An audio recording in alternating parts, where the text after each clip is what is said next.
guys, welcome back to Payton and Mimi's YouTube channel. I'm sorry I haven't made a video in such a long time, but today I'm going to be doing a video about, I made this homemade robot at home, and I am going to show you guys how I made it.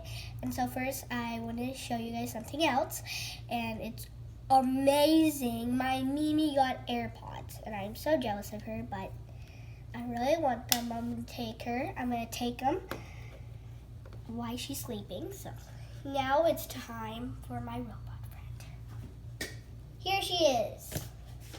So I'm going to show you how I made her. And so first I made her I took a box and I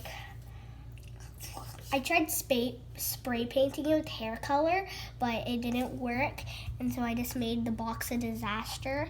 And so I tried taking a napkin and wetting it and trying to get it off. Most of it came off, but yeah, it's under the duct tape. And so I taped it. It took a long time to duct tape it, and yeah. So now I'm going to tell you guys her name at the end. And so then I used 2 toilet paper rolls for the arms. And I 2 more toilet paper rolls for the feet. The feet look kind of messy because the duct tape.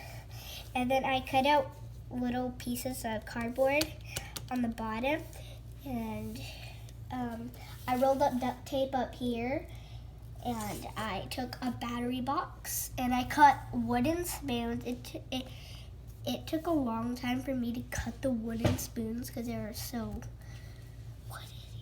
woodeny. And so I cut 2, and for the handle I taped the handle for the mouth. And then I went in my brother's room, and I said, "Can I have this?" And so I took it and then taped it for the button. Most people have 2 buttons, and so so I hope you guys like this video. Give a big thumbs up, subscribe to my YouTube channel. So bye.